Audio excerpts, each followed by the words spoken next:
Moses was his mentor, and Joshua learned a lot from him. Joshua loved the presence of the Lord and often lingered at the tent of meetings after Moses left. He was one of 12 spies sent to check out the Promised Land, and one of only 2 that gave a good report. The book of Joshua begins with God speaking to Joshua and commanding him to cross the Jordan and lead the Israelites to the Promised Land. God assures Joshua that he will be with them. The Battle of Jericho begins Joshua's conquest. He sent 2 spies to investigate the city. Rahab the harlot hid and protected them. God parted the waters of the Jordan for the Israelites to cross over. Joshua took 12 stones from the Jordan to set up as a memorial. He organized the circumcision of the men. The Israelites marched around Jericho 6 days, and on the 7th day the walls fell down.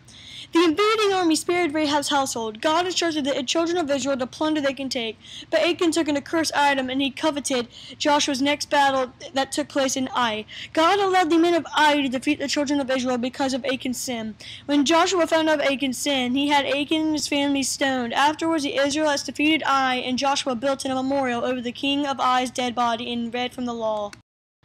Joshua made a covenant with the Gibeonites. After they deceived Joshua, telling him they were from a faraway land, they dwelt with the Israelites as woodcutters and water bearers, which was Joshua's curse on them for their deceit. A federation of 10 kings went to make war with the Gibeon for making peace with Joshua.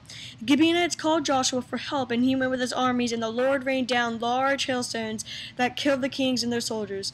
Joshua requested the sun stand still, and the sun stood still for a day and did not go down.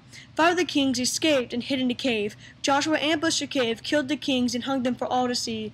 He cast them into the cave in which they hid and covered it with large stones. Joshua's victories continued, and in total he conquered 31 kings. Joshua grew old, and God said that much of the land remained to be conquered. God instructed Joshua to divide the land as inheritance to the tribes of Israel. Joshua gave Herebin to Caleb because he was wholly followed the Lord.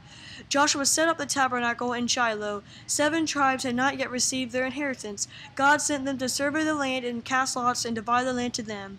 God spoke to Joshua and had him appoint the cities of refuge. Afterwards, the Levites came to him and requested to know the cities in which they will live. All of God's promises to the children of Israel came to pass, and the Lord delivered all of the enemies into their hands. God gave rest to Israel for a long time from their enemies. As Joshua neared death, he called for all the Israelites, their judges, and officers. He urged them not to worship the remaining nations' gods or to make mention of them. He said it was the Lord who fights for them, and he urged the Israelites to love the Lord with all their hearts. If they make marriages with these nations, they will become snares, traps, scourges, and thorns to them. God spoke and recounted his mighty acts and how he gave the children of Israel a land with good things they did not build. Joshua commanded them, "Choose this day whom you will serve, and admonish them to put away their foreign gods among them." He took a stone from the memorial for the words the Lord spoke. The Israelites departed to the area of the country given to them for their inheritance.